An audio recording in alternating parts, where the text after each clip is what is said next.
এতদিন তুই কি করেছিস? একটা বাড়ি ঠিক মতন একটা বাড়িও দিতে পারিস না। ভাঙ্গা বাড়ি তোর কয়দিন থাকবি? আরে ভাই তুই জানিস না, ওই উত্তর পাড়ার ওই মাঠে 2 বিঘা জমি কিনছে এবারও।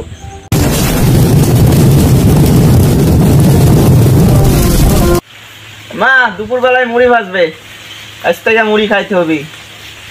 যদি প্রত্যেকদিন দুপুর বেলায় মুড়ি খাই তাহলে মাসে প্রায় 30 কেজি চাল বেঁচে যাবে, আর 30 কেজি চাল বেঁচে গেলে আমাদের অনেক কিছু হবে। এখন থেকে তাই দুপুরবেলা মুড়ি খাইতে হবে। দুপুরবেলা মুড়ি খেয়ে 2 গ্লাস পানি মেরে দিলে দুপুরবেলার খিদা লাগবে না, একবেলা চলে যাবে। কিরে সাব্বির, আরে ভালো আছিস? এই তো, তোর কি অবস্থা? এই তো ভালো। দিনকাল কেমন কাটছে? এই তো চলছে রে ভাই। তোর কি অবস্থা তাহলে? আমারও ভালোই যাচ্ছে। বাড়ির মামা মামি কেমন আছে? ভালো। ও দেখতেছি সাথে তো বড় লোক, বড় ভাই হয়েছে। হ্যাঁ, তো ঘরে যা বসে। ও আমার তো ঘর আবার ভাঙ্গা, বড় লোক বড় ভাই এসির নিচে বসে সারাক্ষণ। ঘরে প্রত্যেকটা ঘরে তো এসি লাগানো আছে। তোরা আসলাম, আমাদের বড় ভাই একটু খুবই বিপদে পড়েছে, এই জন্য আসলাম। তো কি বিপদ? আরে যে বড় ভাইয়ের বাবা লোন নিয়েছিল, লোন নিয়ে কি জানি করছে, তারপরে এখন লোন শোধ করতে পারেনি। এখন বাড়ি ঘর যা আছে সবকিছু নিলামে উঠে গেছে, সবকিছু দখলে গেছে। এখন এই জন্য নিয়ে আসলাম তোর কাছে, যাতে কয়েকদিন থাকুক। বড় ভাই তো আবার এসির নিচে থাকে, আমার ভাঙা ঘরে থাকতে পারবি নাকি বড় ভাই? আরে থাকতে পারবে, সমস্যা নাই। কয়েকদিন থাকুক তোর কাছে, থাকলে বড় ভাইয়েরও কিছুদিন ইয়ে হোক, থাকার যায়।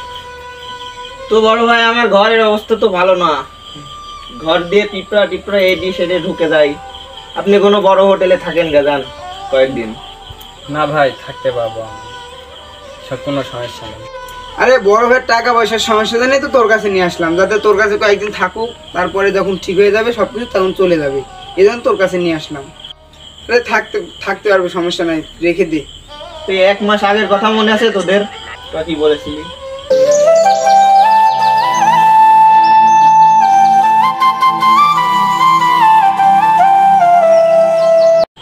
এই ঘর বাড়ি ফেলাতে সব কনে গেছে। এ সাব্বির, সাব্বির, এই সাব্বির, এই পাশে ভাই, এদিকে আসেন। ওই পাশে আসেন, ওই পাশে।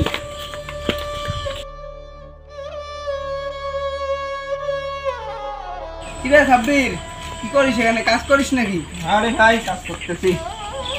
তো বাসায় নাই কেউ, সব কই গেছে? এই তো কাজ করতেছি, সব বুঝিস না আমরা কাজে কামে ব্যস্ত থাকি। ঘরে গিয়ে বয়, সাথে একটা নোক নিয়ে আসছিস? আরে না রে, এখন বসবো না ঘরে। আরে যা, আমি কাজ কি ভাইরা চিনিস? ভাই কত বড় লোক, ভাই এসি না ছাড়া থাকতে না। তোর এই ভাঙা ঘরে থাকবে কিভাবে? সব সময় বাথরুমে শুদ্ধ এসি ভাই, জানিস? ভাই কত বড় লোক, ভাইয়ের বাপ মায়ের কত টাকা পয়সা, আর ভাইয়ের দয়ার শরীর, জানিস? ভাই এবার গরমে ওই যত আত্মীয় স্বজন আছে সবাইকে একটা করে এসি দান করেছে, জানিস? বাইরে নিয়ে তোকে এলাকায় আসলাম, তাই মনে করলাম যে পুরো গ্রামটা একবার ঘুরে দেখায়, তার জন্য আর যাওয়ার পথে তোদের বাসায় আসলাম, এই জন্য আর কি, তাছাড়া আর কিছুই না। তাহলে থাক, চলে যায় নাকি? আরে না থাক, আমি বাজার থেকে কাজটা সেরে বাজার থেকে কিছু নিয়ে আসি, খাওয়া দাওয়া করে যাইছি নাকি একবার। আরে তুই বুঝিস না, ভাই কি তোর এই ভাঙা ঘরে থাকতে পারবে নাকি এতক্ষণ? এমনি যা গরম পড়তেছে, এতক্ষণ কি থাকতে পারে? আচ্ছা যা, তোরা নদীর পাড়ে গিয়ে যা বই, আমি চেয়ার নিয়ে এসে দিচ্ছি তাহলে। থাকে, তোর সাথে একটু কথা আছে, থাকি। পাগল হয়ে গেছিস? ভাই জীবনে এত গরম এখানে থাকবে? আর ভাই সবসময় এসি না ছাড়া থাকতেই পায় না, আর এখানে জীবনে থাকবে? আর তুই বাজারে গিয়ে কি নিয়ে আসবি? পোলট্রি নিয়ে আসবি? পোলট্রি ভাই খায়? ভাই প্রতিদিন দুপুরে গরুর মাংস, খাসির মাংস না ছাড়া ভাতই খায় না, আর তুই পোলট্রি নিয়ে আসবি? ভাই জীবনে খাবে? ওর থেকে এক কাজ কর, ভাই খুবই দান করে, ভাইয়ের দয়ার শরীর, ওর থেকে তোকে আমি বলে কয়ে কিছু নিয়ে দিচ্ছি, তুই নেই, বুঝলি? তোর ইয়ে তো ভালো হবে একটু। আরে না, আমি কি একদমই অসল নাকি? আমি তো যাই হোক থাকার জায়গা খাতে পাচ্ছি, আরও আমার থেকেও অনেক গরিব আছে, তাদেরকে দিতে বলগা যা। আরে তুই বুঝিস না, ভাইয়ের টাকা পয়সার অভাব নাই, তোকে যেটা দিচ্ছে তুই নে, তোর লাভ হবে। আরে ভাই না, ওই রাস্তায় কেউ গাছতলা থাকে, ওদেরকে যাই দিতে বলগা যা। তুই বুঝলি না তো, তাহলে এরকম কয়েকদিন পর তোর মা আমাদের বাসায় গিয়ে আমার আব্বার কাছ থেকে চাল চাই, মানে এরকম বিভিন্ন জিনিস চাই আসে কি জন্য? তাহলে চাই নিয়ে আসি কিসের জন্য? আমার মায়ের তো ধর কারো তার দুঃখের কথা বলার জায়গা নেই, এই জন্যই হয়তো তোর বাপের কাছে গিয়ে এসব কথা বলে দুঃখের কথা। তাহলে কি আমার মা তো ওদের বাড়িতে যেতে পারবে না নাকি? আরে যাইতে পারবে, তাই বলে এরকম চাইলে আসবি হয় নাকি? এর থেকে ভালো আসছে, ভাই তোকে যা দিচ্ছে সেটা নিয়ে তোরই লাভ হবে। আরে না, তোর ভাইকে গিয়ে বলগা, আরো আমার থেকেও নিম্নমানের মানুষ আছে, ওদেরকে গিয়ে দিতে বলগা যা। এতদিন তুই কি করেছিস? একটা বাড়ি ঠিক মতন একটা বাড়িও দিতে পারিস না। ভাঙ্গা বাড়ি তোর কয়দিন থাকবি? আরে ভাই তুই জানিস না, ওই উত্তরপাড়ার ওই মাঠে 2 বিঘা জমি কিনছে এবারও, এই জন্যে বাড়ির কাছে হাত দিতে পারিনি। যদি মনে চাইতো তাহলে তো আগেই বাড়ি দিয়ে দিতে পারতাম, কিন্তু বাড়ি দিলে টাকাটা আটকাই যাবে, আমার ইয়েতে সমস্যা হবে। এই জন্য আগে জমি জাতি কিনে তারপরে যদি টাকা পয়সা অনেক হয় তাহলে বাড়ি দিব। আরে তুই বুঝলি না, ভাই তোকে কিছু দিতে যাচ্ছে, তুই নিতে চাচ্ছিস না। আরে আমার লাগবে না, যা। আচ্ছা চল দেখি। ভাই ভাইকে মনে হয় কষ্ট দিয়ে ফেললাম। খুব গরম। কি করব ভাই, এইভাবেই থাকি আমরা। ঘরে তো কোনো এসিও নাই, ফ্যানও নাই। এই তো মাঠে জমি আছে, জমিতে গরু ছাগল চড়াই দিনকাল চলতেছে আমার। এইসব করে আল্লাহ ভালোই সুখে রাখিছে আমাকে। আরে কত সুখে রাখিস, খালি মিথ্যে কথা বলিস কেন? কিসের সুখে আছিস? তোরা তো তোর সংসারই চলে না, কিভাবে সুখে আছিস? ওর থেকে ভাই তোকে কিছু দিবে না, কিছু দান করবে না, এই নিয়েই ভালো থাকিস। নিস, ভাই যা দান করবে তাই নিস, বুঝলি? আরে না, আমার দরকার নেই তোর ভাইয়ের জিনিসপাতির। এখন বড় বড় কথা। আর যখন আমাদের বাড়িতে যায়, যখন আমার আব্বার কাছ থেকে জিনিস নিয়ে আসে, তখন খুব বিয়া হয় না ভাই। ব্যাপারটা তো বুঝতেই পারছেন, আমার মামা তো ভাই খুবই কষ্টে আছে। মনে করেন বাপ মা একলা খুবই কষ্টে আছে। বাড়ি ঘরের অবস্থা তো দেখতেই পাচ্ছেন কীরকম। মনে করেন একটু যদি আপনি তো দান করেন মানুষকে, একটু যদি করতেন তাহলে মনে করেন দেখেন একটু করে মানে উপরে উঠানো যায় কি না।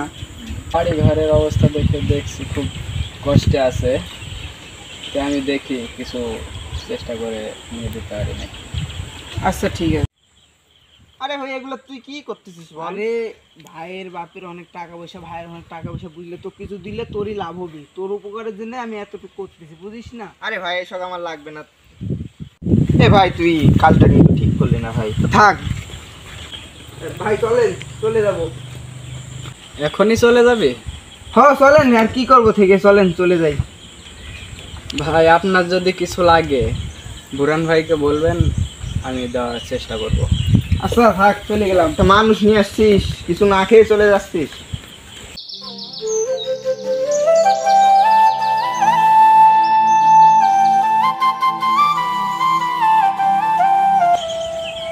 তো ভাই সেদিনকার কথা আপনার মনে আছে কিনা জানি না, সেদিন বোরান ভাই এসে আমাকে যা বলেছিল, সেদিনকার কথাতে আমি অনেক কষ্ট পেয়েছিলাম।